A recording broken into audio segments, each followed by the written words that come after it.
guys, welcome back to Shisha Daga Nutri Diet. நம்ம இப்போ இந்த வீடியோல எதை பத்தி பார்க்க போறோம்னா மருதம் பட்டையின் நன்மைகளை பத்தி இந்த வீடியோல தெளிவா நம்ம பார்ப்போம். எல்லா காலங்களிலும் பசுமையாக இருக்கக்கூடிய மரம் என்னன்னா மருத மரம் ஆகும். இந்த மரத்தின் அடியில் அரை மணி நேரம் அமர்ந்தாலே எந்த நோயும் வராமல் தடுக்கலாம். இந்த புகழுக்கேற்ற மருத்துவ குணங்கள் இவை அதிகமாக கொண்டிருக்கிறது. மருத மரத்தின் பட்டைகள் துவர்ப்பு சுவையை கொண்டவை. துவர்ப்பு நிறைந்த உணவுகள் மாதவிடாய் கோளாறுகளை சரி செய்யக்கூடியவை. மருதம் பட்டை குடல் தொடர்பான நோய்களுக்கு நன்மருந்தாக செயல்படுகிறது.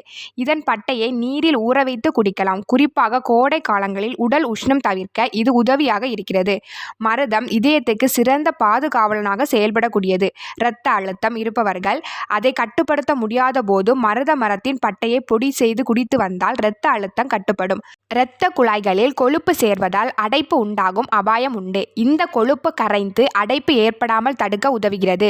மூச்சுவிடும் போது திணறல் காய்ச்சலோடு இருக்கும் காலத்தில் மருத மரத்தின் பட்டையை கண்டு கசாயம் செய்து குடித்து வருவது நன்மை தரும். மருதம் பட்டையில் லிப்பர் ஆக்சிடேஷன் உள்ளது. இது இரத்த உறைதலை தடுப்பதால் இது இதய தசைகளை வலுவாக்கும்.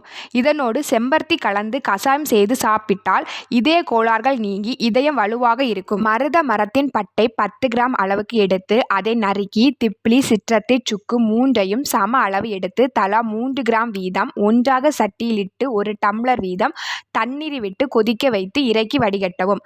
இந்த நீரை 3 வேளை குடித்து வந்தால் காய்ச்சல் சுவாச காசம் குணமாக கூடும். மூட்டு வலி இடுப்பு வலி உபாதம் இருக்கும்போது நல்லெண்ணெயை அடுப்பில் வைத்து கொதிக்க விட்டு மருதம்பட்டை சேர்த்து கொதிக்க விடவும். பிறகு அதை இறக்கி ஆறவிட்டு மூட்டு வலி இடுப்பு வலி போன்ற இடத்தில் தடவி லேசாக மசாஜ் செய்தால் போதும்.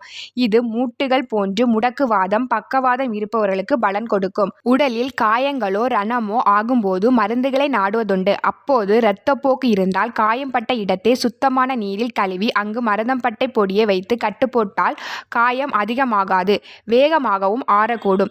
இந்த கசாயத்தால் புண்களை கழுவினால் ரணம் ஆகாமல் தடுக்கலாம். மருதம் பழத்தையும் புண்களில் வைக்கலாம். புண்கள் ஆறக்கூடும்.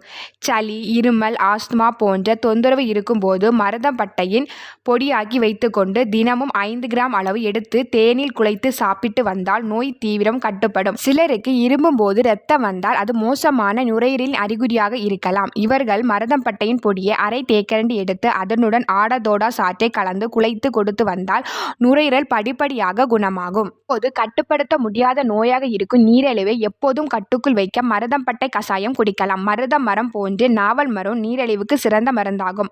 மருத மரத்தின் பட்டையும் நாவல் மரத்தின் பட்டையும் தலா 10 கிராம் எடுத்து அதை கசாயம் செய்து 41 நாட்கள் தொடர்ந்து குடிக்கலாம். இதை குடிப்பதற்கு முன் இரத்த சர்க்கரை அளவு பரிசோதனை செய்வது அவசியம். இடையில் 20 நாட்களுக்கு ஒரு முறை மீண்டும் இரத்த சர்க்கரையின் அளவை பரிசோதிக்கவும். ஏனெனில் இவை நீரிழிவை முழுவதுமாக கட்டுப்படுத்தக்கூடியவை என்பதால் நீரிழிவு வேகமாக குறைந்துவிடக்கூடும் அபாயம் உண்டு. நீரிழிவு கட்டுப்பாடு இல்லாமல் இருப்பவர்கள் மாத்திரைகளோடு மருதம்பட்டை சேர்த்து கசாயம் குடிக்கலாம். எப்போது போன்றும் உணவு கட்டுப்பாடு உடல் பயிற்சி போன்றவைகளையும் தவிர்க்க வேண்டாம். ஆனால் அவ்வப்போது இரத்த சர்க்கரையின் அளவு பரிசோதனை அவசியம். அதே போன்று மருத்துவரின் ஆலோசனையும் இதை மருந்தாக எடுத்துக்கொண்டால் நீரிழிவு குறைபாட்டில் நிச்சயம் பலனுண்டு.